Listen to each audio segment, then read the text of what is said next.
Trinamool കോൺഗ്രസുമായുള്ള PV അൻവറിന്റെ ബാന്ധവം അവസാനിക്കുകയാണ്. MLA സ്ഥാനം രാജിവെച്ച് തൃണമൂൽ കോൺഗ്രസിൽ ചേർന്ന PV അൻവർ തൃണമൂലുമായുള്ള എല്ലാ ബന്ധവും വിച്ഛേദിച്ചു. ബംഗാളിലും ദേശീയതലത്തിലും തൃണമൂലും കോൺഗ്രസും വലിയ മോഹബത്തിൽ അല്ലാത്തതിനാൽ UDFിൽ ഉറപ്പുള്ള ഒരു കസേര പോലും ലഭിച്ചില്ല. അസോസിയേറ്റ് അംഗത്വമാണ് കിട്ടിയത്. തൃണമൂലിനും കോൺഗ്രസ് ബന്ധത്തിൽ താല്പര്യമില്ല. നിയമസഭാ തെരഞ്ഞെടുപ്പിൽ ബേപ്പൂർ മണ്ഡലത്തിൽ അൻവറിനായി വോട്ട് ചോദിക്കാൻ തൃണമൂലിൽ നിന്ന് ആരും വന്നതുമില്ല. പിന്നെ എന്തിന് ഈ തൃണമൂലുമായി നടക്കണം? ഇതാണ് PV അൻവറിന്റെ തീരുമാനത്തിന് പിന്നിൽ. ഓൾ ഇന്ത്യ തൃണമൂലിൻ്റെ ഒരു സ്വാഭാവികമായി കിട്ടേണ്ട പിന്തുണ ഒരു ഘട്ടത്തിലും അവരുടെ ഭാഗത്തുനിന്ന് നൽകപ്പെട്ടിട്ടില്ല. আপনাকে তো কালকে ডায়ালিসিস করতে হবে। പൂലാൻ ദേവിയോ ചായയല്ലേ ചോദിച്ചുള്ളൂ, ചാരായം ചോദിച്ചില്ലല്ലോ.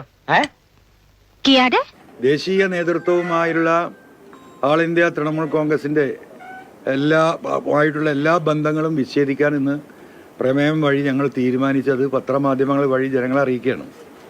ഇനി ഒരു ബന്ധവും ITCയുമായിട്ടില്ല. তাতে তারা দুর্বল হয়ে যায়। ഇത് ഏത് ഭാഷ?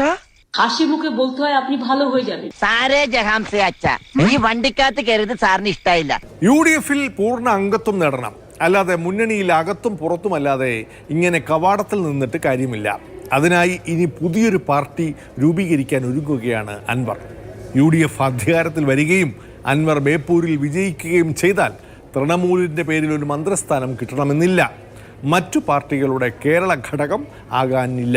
അൻവർ നയിക്കുന്ന കേരള പാർട്ടി ഉടൻ നിലവിൽ വരും. ഞാനൊരു പുതിയ പാർട്ടി രൂപീകരിച്ചു, അഖില കേരള കാലുമാറ്റ കക്ഷി.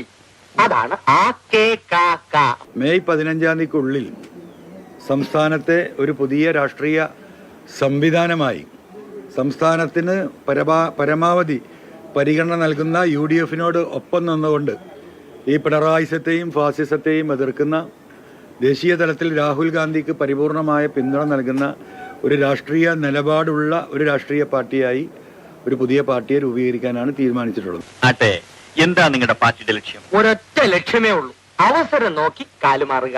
യഥാർത്ഥ ലെഫ്റ്റിന് വേണ്ടി, ജനങ്ങൾക്ക് വേണ്ടി സംസാരിച്ച് പുറത്തിറങ്ങിയതിന്റെ പേരിൽ നാളെ പിണറായിയുടെയും സംഘത്തിന്റെയും പീഡനത്തിന് വിധേയമാകാൻ പാടില്ലാരും.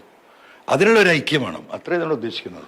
ഇതാണ് നിങ്ങളുടെ ലക്ഷ്യമെന്ന് പറഞ്ഞാൽ ജനങ്ങൾ നിങ്ങൾക്ക് വോട്ട് തരുമോ? അയ്യോ, തരും സാർ. രായ്ക്ക് രാമാനൻ ദൈവം പോലും അറിയാതെ പാർട്ടി മാറുന്നവരെക്കാൾ നേരെ ചൊവ്വേ കാലുമാറുന്ന ഞങ്ങളുടെ കൂടെ ഇനി ജനം കാണൂ. ഒറ്റപ്പെട്ടുള്ള ആക്രമണത്തിന് ഒരാളും വിധേയരാവരുത്.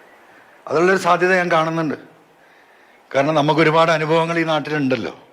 അപ്പൊ പിണറായി സംഘത്തിന്റെ ആക്രമണത്തിന് വിധേയമായ സാധ്യതയുള്ള ഒരു സാഹചര്യം ഒഴിവാക്കാനുള്ള ഒരു കൂട്ടായ്മ.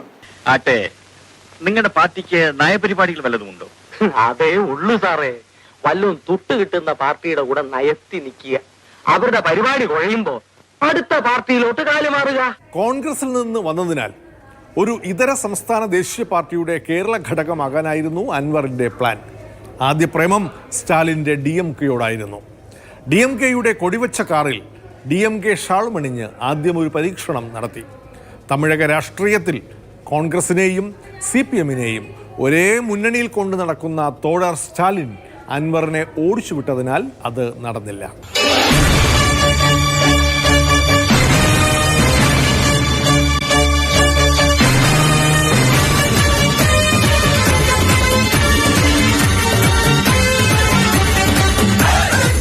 കഴുത്തിൽ DMK ഷാള വണ്ടിമ കൊടിയുണ്ടല്ലോ. അതിലെന്താ, നമുക്ക് അത്യാവശ്യം ഇഷ്ടപ്പെട്ട ഇതിനോടൊരു മൊഹബത്തോടെ എടുത്തിട്ടാണ്.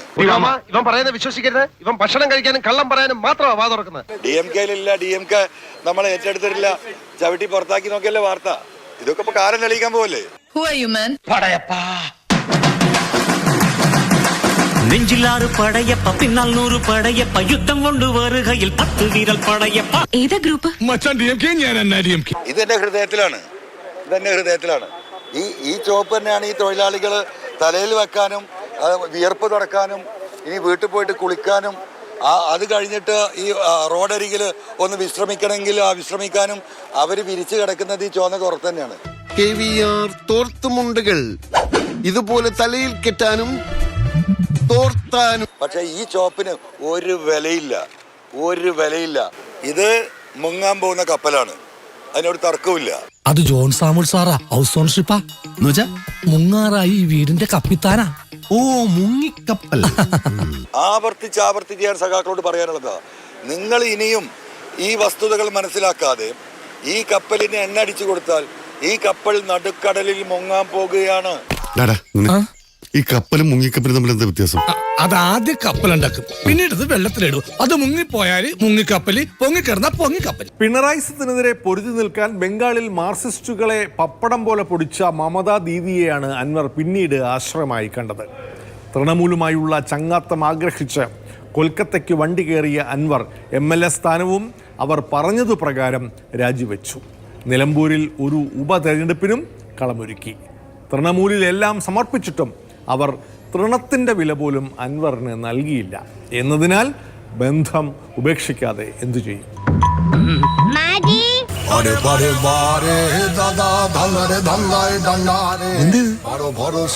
ബംഗാളികളുടെ ഞാറ്റുപാട്ട്. ভাষা না বুঝে ঝাড় কোদালের মাথাটা, ঢাল কোদালের ঝাড়লে দাদা, ঘেচাং ঘেচাং ফুক মাথা, ধার ধারা নির্ধার তু, ধার দিনা দিন ধারিস না, আর নারে নারে নারে দাদা, দেখ নারে পেকনি ভুলে যা, আপনা জগন হাত নাদ, আপনা কদম খুদ খোদা. ഇയാളുടെ പണ്ടാണെങ്കിൽ ജോലി ഞാൻ രാജിവെച്ചേക്കണം. ഇതെന്താ ടെസ്റ്റർ? എന്റെ രാജിക്കത്ത്. PV അൻവർ MLA സ്ഥാനം രാജിവെച്ചു. നിയമസഭയിലെത്തി സ്പീക്കർക്ക് രാജിക്കത്ത് കൈമാറി. മമത പറഞ്ഞിട്ടെന്ന് അൻവർ. രാജിവെക്കുന്ന ഒരു ഉദ്ദേശത്തോടു കൂടിയല്ല കൽക്കട്ടയിലേക്ക് പോയത്.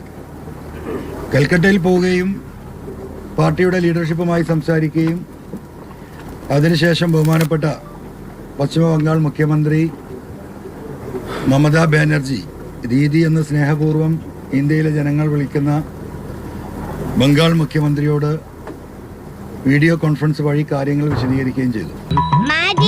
നിങ്ങൾ പാർട്ടിയുടെ ദൗത്യം ഏറ്റെടുക്കണം, അതുകൊണ്ട് നിങ്ങൾ പോയി രാജിവെക്കുക. ഞാനിവിടെ എന്ത് ചെയ്യാൻ? നീ ഇവിടെ ഞാറ് നടും, ബംഗാളികൾക്ക് കൊടുക്കുന്ന കൂലി നിനക്കും കിട്ടും. അദ്ദേഹം എവിടെയൊക്കെയാ പോകുന്നൊന്നും പറയാൻ പറ്റില്ല. ഓരോ ദിവസം ഓരോന്ന് സ്ഥലത്ത് പോയിക്കൊണ്ടിരിക്കുകയാണ്. കോൺഗ്രസിനും വേണ്ട, BJPക്കും വേണ്ട, ലീഗിനും വേണ്ട, DMKക്കും വേണ്ട. DMK DMK കഴിഞ്ഞതിന് ശേഷം തൃണമൂലേറ്റാണ്. DMK തന്നെയായിരുന്നു ഞാൻ ഉദ്ദേശിച്ചിരുന്നത്. നമുക്ക് അത്യാവശ്യം ഇഷ്ടപ്പെട്ട ഇതിനോടൊരു മുഹബത്തോടെ എടുത്തിട്ടാണ്. ഇത് കേൾക്കുമ്പോ ചെലവന്മാര് ഞെട്ടും. ഞെട്ടാൻ പോണത് ലവനാണ് കേട്ടാ. IAS കാരന്റെ കാര്യം നടക്കൂല. ഞാനത് എപ്പോഴും മുടക്കി. അതിന് ബോംബിട്ടത് പിണറായിയാണ്. DMKക്കും വേണ്ട. അങ്ങ് ഉത്തരേന്ത്യയിൽ എവിടെയോ കിടക്കുന്ന ഒരു പാർട്ടി, എന്താ പാർട്ടിയുടെ പേര്? സ്വതന്ത്ര MLA PV അൻവർ ഇനി തൃണമൂൽ നേതാവ്. അവസാനം തൃണവും തൃണത്തിന്റെ വിലയെ ഉണ്ടാവും. പറഞ്ഞ മനസ്സിലായി?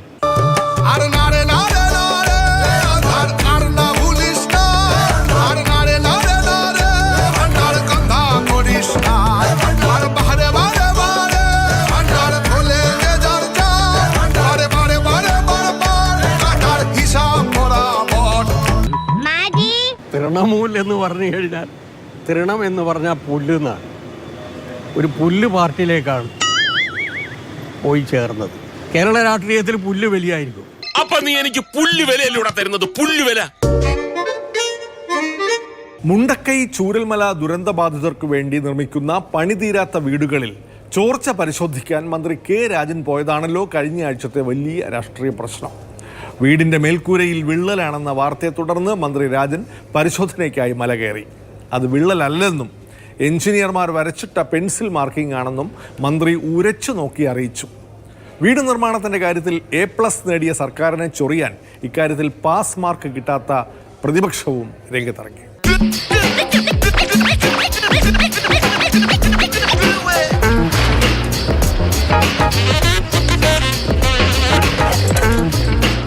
പണി സൈറ്റ് കിടക്കുന്ന കിടപ്പുണ്ടല്ലേ, ഒരുത്തിനൊരു ഉത്തരവാദിത്വമല്ല.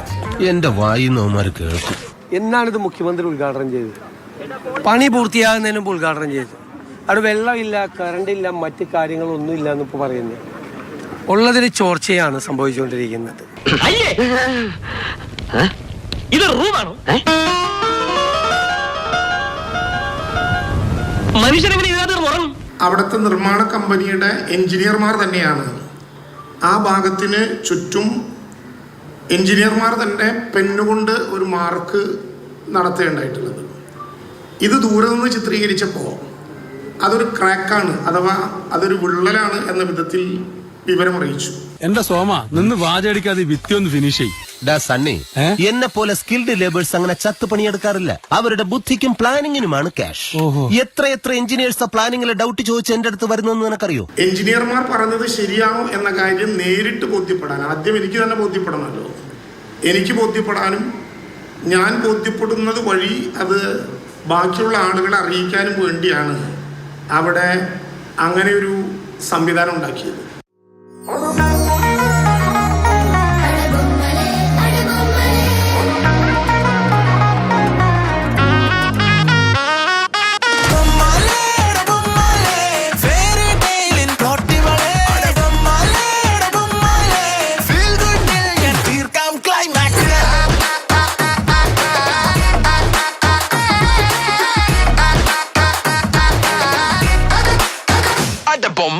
ചോർച്ച പരിശോധിക്കാൻ വന്ന മന്ത്രി മേശയിൽ കയറി ഉരച്ചു നോക്കി പരിശോധിക്കേണ്ടതുണ്ടോ എന്നായി അടുത്ത ചർച്ച.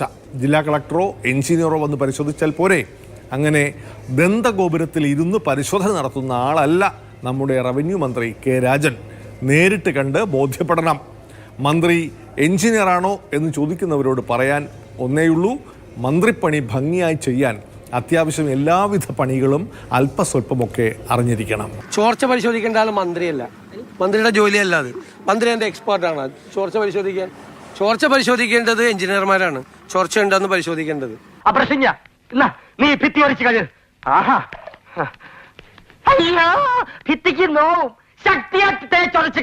പിന്നെ മന്ത്രി മേശയുടെ പുറത്ത് കയറി എന്ത് നാടകമാണ്, എന്ത് നാടകമാണ്. മന്ത്രിയാണ് മേശയുടെ പുറത്ത് കയറിയിട്ട് മന്ത്രിയാണ് ചോർച്ച ഉണ്ടെന്ന് പരിശോധിക്കേണ്ടത്.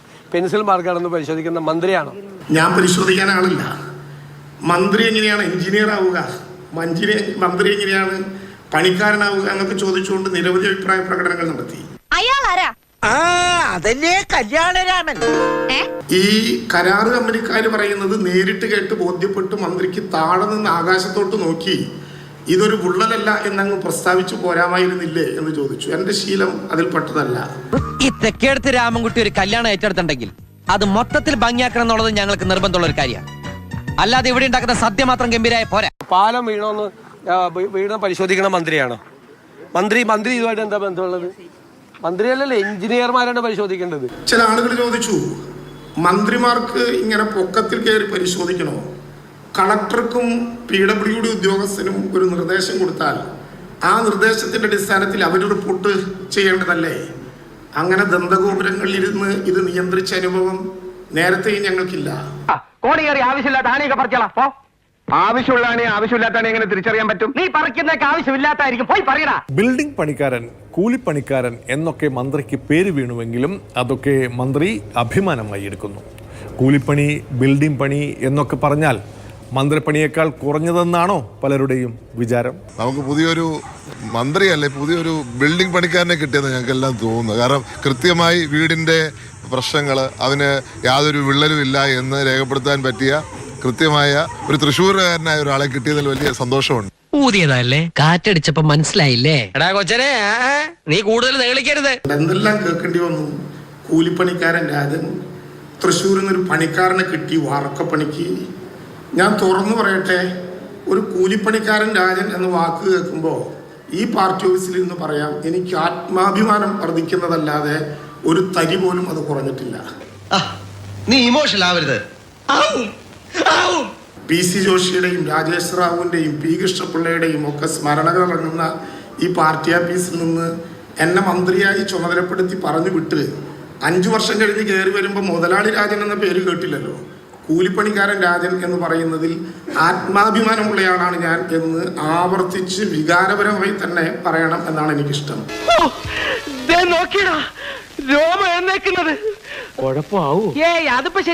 തെരഞ്ഞെടുപ്പിന് മുമ്പ് പണിതീരാത്ത വീടുകളുടെ ഉദ്ഘാടനം നടത്തി നാടകം കളിച്ചാൽ ഇങ്ങനെ ഇരിക്കും എന്ന് പ്രതിപക്ഷ നേതാവ് പരിഹസിക്കുന്നു. വീടുകളുടെ കൈമാറ്റമല്ല, ഭൂമിയുടെ അവകാശം കൈമാറുക മാത്രമാണ് ചെയ്തത് എന്നാണ് മന്ത്രി പറയുന്നത്. താമസിക്കാൻ ഒരു മുറി കിട്ടുമെന്നറിയാൻ വന്നതാ. അയ്യോ, വാ ഇരിക്കി പറയണ്ടേ. ഞങ്ങള് രാഹുൽ ഗാന്ധി കല്ലിട്ടിട്ട് പിറ്റേ ദിവസം രാവിലെ പണി തുടങ്ങിയില്ല എന്നാണ് ഞങ്ങൾക്കെതിരായിട്ടുള്ള ആരോപണം. ഇവിടെ മുഖ്യമന്ത്രി ഉദ്ഘാടനം ചെയ്ത വീട്ടിൽ ആരും ഇതുവരെ താമസിച്ചിട്ടില്ലല്ലോ. പാല് കാച്ചിയില്ലല്ലോ. ഉദ്ഘാടനം അതിന്റെ 1-ാം ഘട്ടത്തിലെ പട്ടയവും അതിന്റെ ഭാഗമായിട്ടുള്ള ഉടമസ്ഥാവകാശവും ഏൽപ്പിക്കുന്നതിന്റെ ഭാഗമായി നടന്നൊരു ചടങ്ങാണ്. അപ്പൊ തെരഞ്ഞെടുപ്പിന് മുമ്പ് ജനങ്ങളെ കബളിപ്പിക്കാൻ വേണ്ടി നടത്തിയ കാപട്യമായിരുന്ന ഉദ്ഘാടനം. പണി പൂർത്തിയായിട്ടില്ല. പണി പൂർത്തിയാക്കി പിറ്റേ ദിവസം താക്കോൽ കൊടുത്താൽ മതിയല്ലോ. ലൈറ്റ് ഇല്ല, ഇല്ല ഫാൻ ഇല്ല. ഓ അവിടെ കൈതാൻ ഫാൻ ഹാജോട് പറ കിടക്കാൻ AC ഫിറ്റ് ചെയ്ത് തരാൻ. താമസിപ്പിക്കാൻ 3-ാം ഘട്ടം കൂടി കഴിഞ്ഞിട്ടേ ഉള്ളൂ. 2-ാം ഘട്ടം കഴിഞ്ഞാൽ തീരില്ല. 3-ാം ഘട്ടം കൂടി കഴിഞ്ഞ് അവരെ വിശ്വസ്തയിലെടുത്ത് അത് കൊടുക്കും. ആളുകളെ താമസിപ്പിക്കാനുള്ള സ്ഥിതിയിലായിട്ടില്ല ആ വീട്. ഇക്കൊല്ലം ഏറ്റവും കൂടുതൽ ബുക്കിംഗ് ഉള്ളത് താമസിക്കാൻ ഒരു മുറിക്കുക. ഇന്ന് നേരം എടുത്തിട്ട് 3-ാമത്തെ ആളാ താൻ. ദുരന്ത ബാധിതർക്കായി കോൺഗ്രസിനു വേണ്ടി രാഹുൽ ഗാന്ധി കല്ലിട്ട് പോയ സ്ഥലത്ത് കോൺഗ്രസ് ഒരു കല്ല് പോലും വെച്ചിട്ടില്ല. എങ്കിലും അന്യന്റെ പറമ്പിലെ വീട് പണിയുടെ കാര്യത്തിൽ ജാഗ്രതയിലാണ് കോൺഗ്രസും പ്രതിപക്ഷം. ഇവിടെ വിള്ളൽ തെരഞ്ഞ് നടക്കുന്ന കോൺഗ്രസിനോടും യൂത്ത് കോൺഗ്രസിനോടും എനിക്ക് ഒന്നേ ചോദിക്കാനുള്ളത്, പിരിച്ച കാശിൻ്റെ കണക്ക് 5,80,00,000 ആണല്ലോ കണക്ക് പറഞ്ഞുകൊണ്ടിരിക്കുന്നത്. അതൊന്നൊരു വിശ്വസിക്കാൻ പറ്റുന്ന കണക്കല്ലല്ലോ. നാണമില്ലേ ഒരു വീട് പോലും നിർമ്മിച്ചു കൊടുക്കാതെ അതിൻ്റെ ചോർച്ച കാണാൻ വേണ്ടി പോയിരിക്കുന്നു. ആർത്തട്ടഹസിച്ച് ചിരിക്കുന്നവൻ ഒരു കക്കൂസ് പോലും അവിടെ നിർമ്മിച്ചു കൊടുത്തിട്ടില്ല എന്നുള്ളൊരു സങ്കോചം വേണ്ടേ? ഒരു ചെറിയ സങ്കോചം. ഒന്ന് കയറി നോക്കേ. പിന്നെ നിന്റെയൊക്കെ മനം പരിശോധിക്കല്ലേ എന്റെ ജോലി. ഓ ചക്ക അവിടുന്ന്.